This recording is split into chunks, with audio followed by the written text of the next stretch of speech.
This is TJ coming to you from GoFigureNews.com. Today we have a little grouping of cool new figures from NECA, and these are die-cast Cinemachines, as they call them, from the movie Alien and Aliens. So since this week we celebrated Alien Day just a couple of days back, it makes sense to give a close look at these 20th Century Fox classics, now finally in this scale. So we're going to open up one at a time to take a closer look, and I'm actually very excited about these. They are something that we haven't looked at in the past, and they are unique because they're 4 different in Series 1 that have been released. These figures are from NECA, and you can visit them online to check out what's current, what's coming up. I always find that their website is extremely informative. They have a fantastic blog with lots of great, big, huge, colorful images. We use a lot of them when we write about some of the figures that come out in their various lines.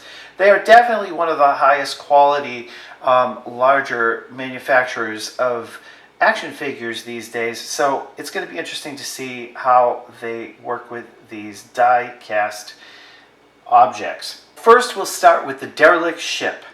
Now, on the back, it says the specifications are the discovery date is June 3rd, 2122. The location, LV426. It's an asymmetrical sort of structure, and the size is unknown.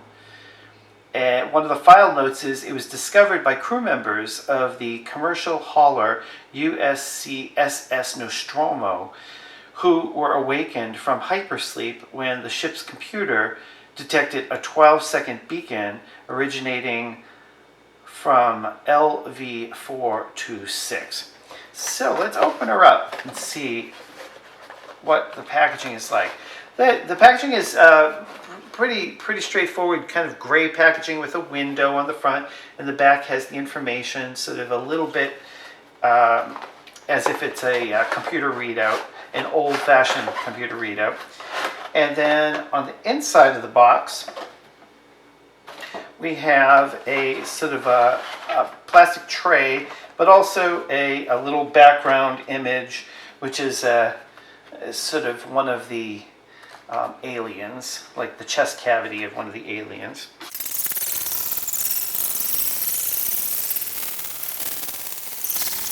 So here's the Derelict ship, and actually I think most of the weight is probably in the center section because it's sort of side heavy, but it's got not only a weight to it, but there's also a cool texture to the outside.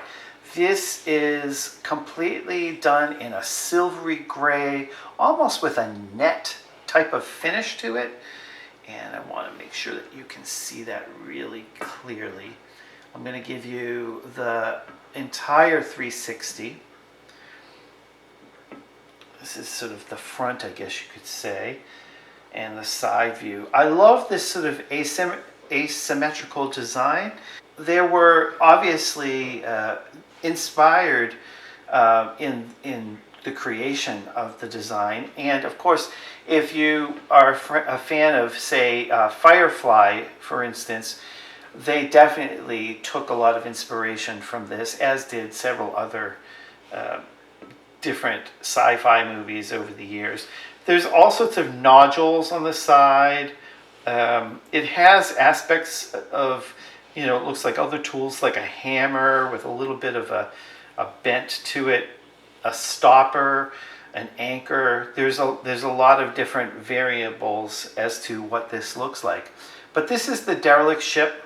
The dimensions are hard to say what they are specifically because it's different dimensions depending on what end you're looking at, but the longest end right here looks to be probably about 6 inches long here.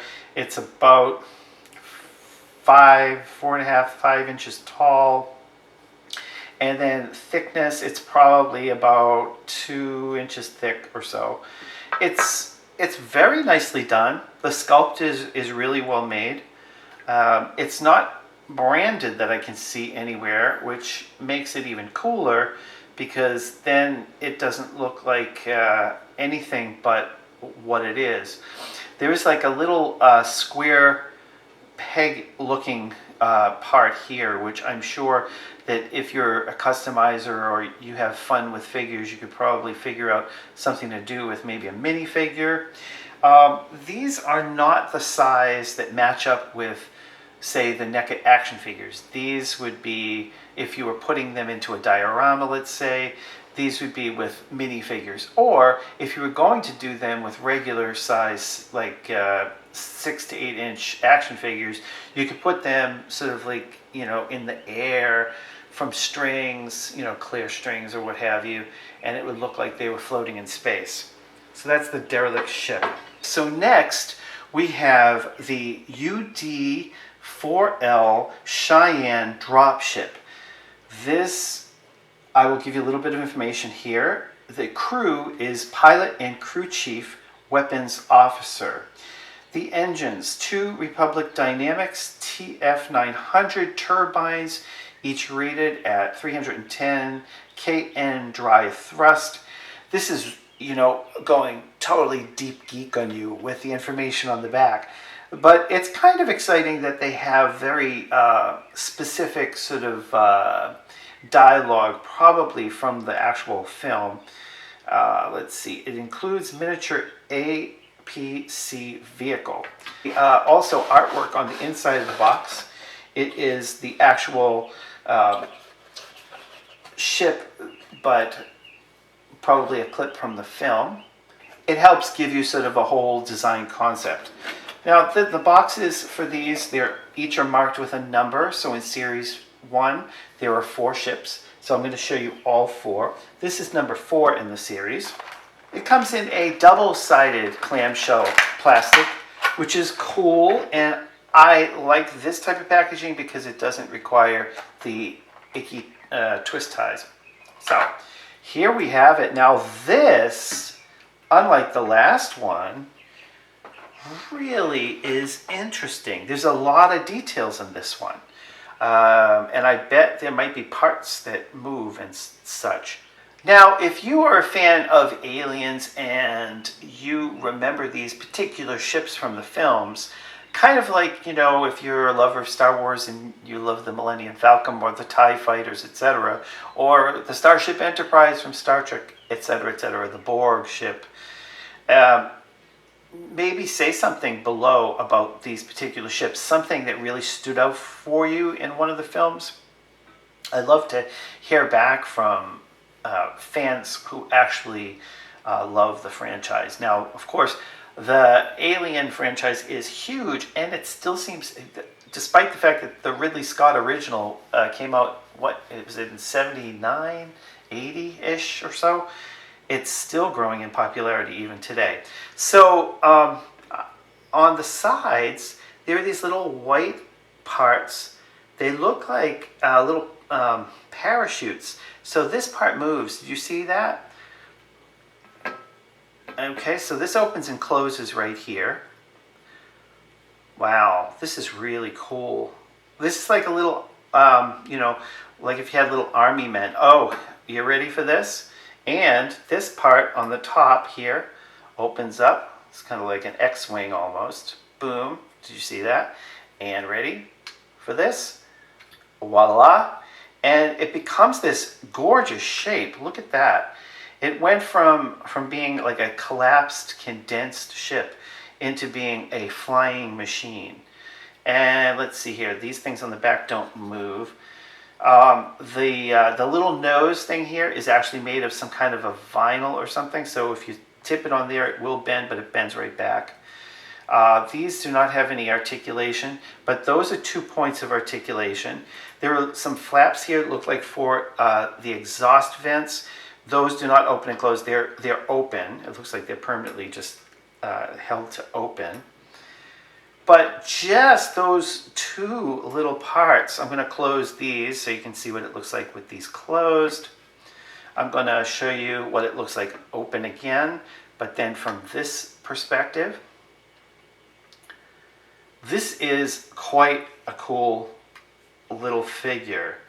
It looks like there might be yet another trapdoor here. Oh yeah, that's what we're talking. Oh, we have just hit the jackpot. Watch this. Are you ready? I'm going to open up. There's like a little door, trap door on the bottom. It's not a trap door. It's like a release at the bottom of the ship. Watch this. Check that out. Oh my goodness. Why am I so tickled? Because that was a surprise. And this has moving wheels on this little car. Let's see. I don't think there's shouldn't be any articulation. This is too small. But the wheels do move. I have seen little cars where the wheels don't move. So as you can see, that little part down here opens up and the little car comes out. So this is an awesome figure with some cool surprises. I'm going to close her up. And that is the very impressive Cheyenne dropship M577 APC vehicle. So here's the side, which shows you the logo for Cinemachines. And then they have the Aliens logo at the top. This one, let's see, the crew is 2 plus 12. The engine is an Arco Continental R370 gas turbine with output of 286 kilowatts. Let's see, it's got great armor and a gradient of 60%. If that means anything to you, great. Alien fans, help me out here. Okay, before I show you the figure, it has some artwork on the inside. I will show you that.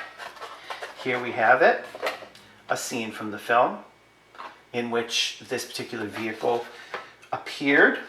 Now this is the biggest thus far and the weightiest. This one has a lot of metal in it. Let's see here. It's got moving wheels. They look very rugged, very industrial. And let's see, the cannon at the top. Sorry about that. The cannon at the top moves back and forth. Maybe, it moves 360.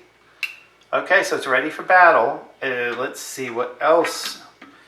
Oh, look at this. Check this out. It moves backwards even. Backwards. The bottom is made of a plastic, and it does have the NECA logo on the bottom. There are some rivets which you could undo if you'd like. It feels like there might be something inside, but now I'm going to think everything has something inside because of that last surprise.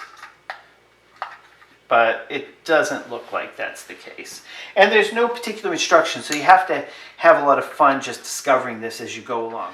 So, here we have the Cinemachines from NECA.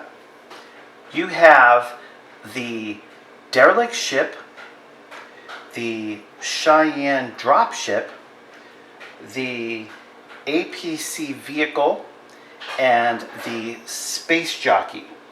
Now again, the space jockey is the only figure of these 4 ships that has an actual character from the film, and it looks as though it is embedded into the object.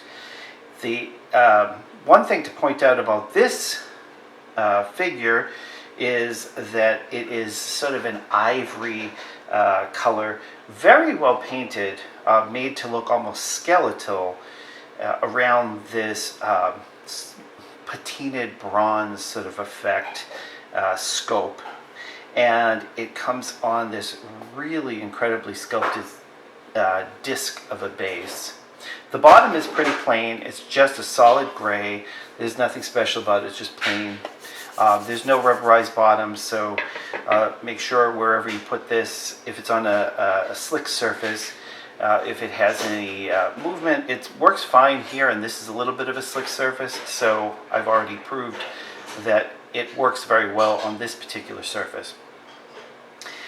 My favorite of these is definitely the Cheyenne dropship because of the mechanism that's built in that we showed you earlier. And I really love the sculpt of the Derelict ship. And again, this comes with a clear, translucent stand that you can actually probably place it in many different positions, but for all intents and purposes, it's a very standard base that's about 2 inches tall that you can place it upright so it stands like this.